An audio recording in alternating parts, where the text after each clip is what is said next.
Oh, não vês lá a estreita estrada que o espinho e a macega secam? Essa é a trilha da virtude, ainda que lá muitos se percam.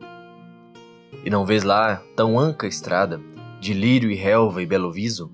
Essa é a trilha da maldade, ainda que a chamem paraíso. E não vês lá bonita estrada, no verde outeiro a se enroscar? Essa é a estrada délfica terra, onde tu e eu vamos vagar.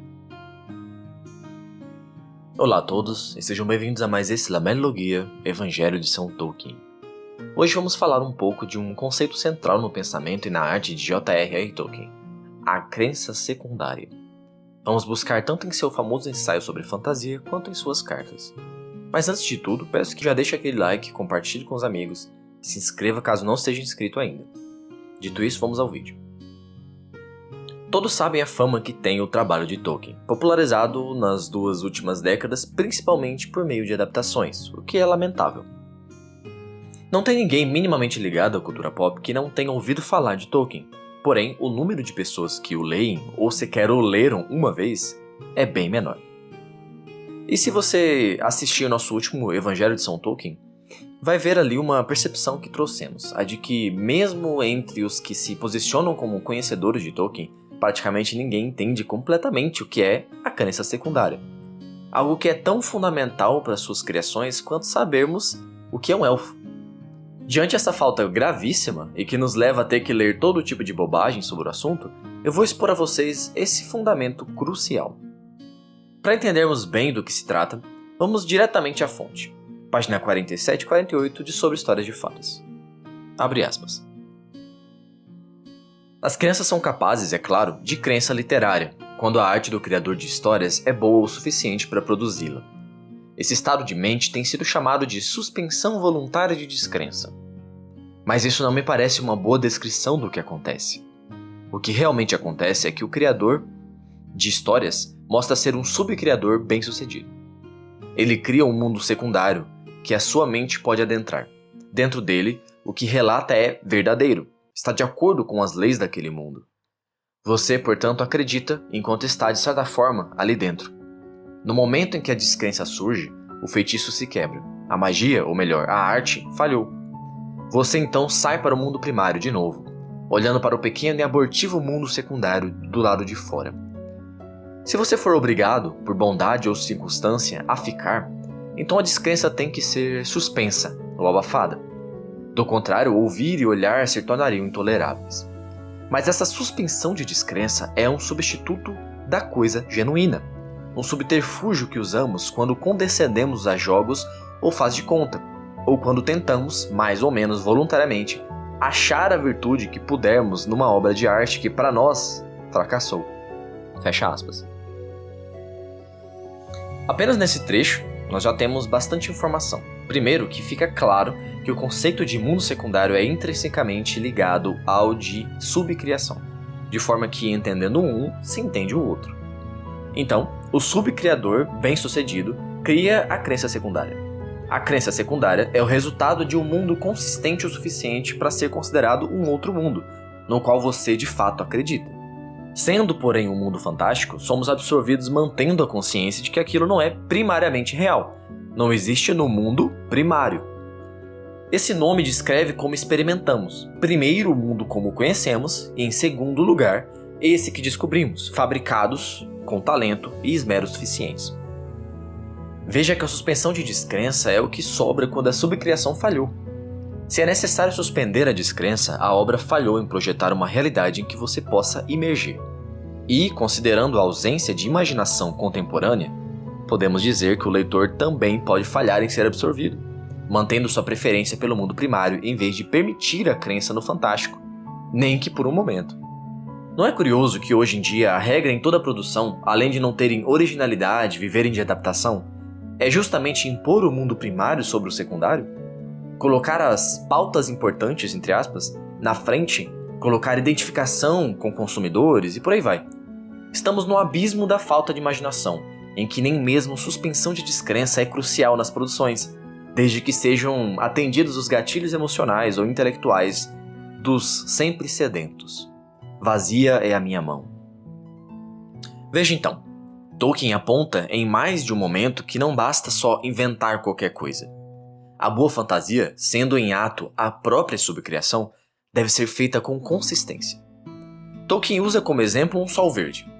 Você pode fazer isso funcionar, esse mundo que tem o sol verde. Pode produzir crença secundária, mas exigiria muita habilidade para que isso se sustentasse, sem que o leitor ficasse achando nada a ver.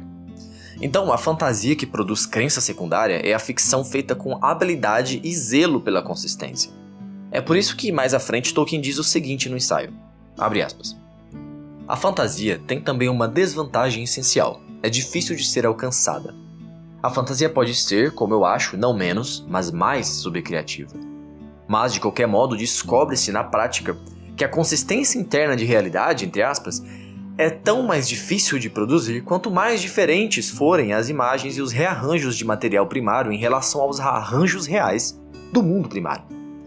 É mais fácil produzir esse tipo de, entre aspas, realidade com material mais, entre aspas, sóbrio. A fantasia, assim, com demasiada frequência, permanece não desenvolvida. É e foi usada de forma frívola, ou apenas de forma meio séria ou meramente para decoração. Permanece meramente um devaneio. Fecha aspas. Imagine se ele visse nosso tempo, não? A importância desses conceitos de crença secundária, mundo secundário, já são autoexplicativas quando mostradas, mas tem algo mais. No conceito de subcriação, Tolkien vê uma oposição a um outro tipo de criação, como podemos exemplificar nesse trecho da carta 75 enviada ao seu filho Christopher. Abre aspas. Aí está a tragédia e o desespero de todo o maquinário exposto. Ao contrário de um que se contenta em criar um novo mundo secundário na mente, ele tenta realizar o desejo e assim criar poder nesse mundo. E isso não pode realmente ser feito com nenhuma satisfação real. A maquinaria que economiza trabalho apenas cria trabalho infinito e ainda pior. E além dessa deficiência fundamental de uma criatura, é adicionada a queda, que faz com que nossos dispositivos não apenas falhem em seu desejo, mas se voltem para um novo e horrível mal. Então, chegamos inevitavelmente de Dédalos e Ícaros ao bombardeiro gigante. Não é um avanço em sabedoria. Fecha aspas. Então, Tolkien vê que em oposição à criação de mundos secundários, está a criação de máquinas para dar poder ao homem. E devido a estarmos no mundo caído, essas coisas são falhas e se voltam contra nós. Novamente, imagine se Tolkien visse uma época em que pessoas estão dispostas a abandonar a capacidade de criar, deixando isso para uma IA. Enquanto subcriar, ou seja, criar com Deus é reparar o mundo, a criação fruto do desejo de poder é perpetuar a queda e replicar os seus efeitos. Que grandiosidade metafísica existia nesse simples professor de Oxford, senhoras e senhores. Criar fantasia, e fazer isso bem, com habilidade e zelo, é criar com Deus essencialmente um ato de fé. Fé, inclusive, de que Deus um dia vai redimir a criação, como nos fala Tolkien no final do ensaio que citamos. Abre aspas.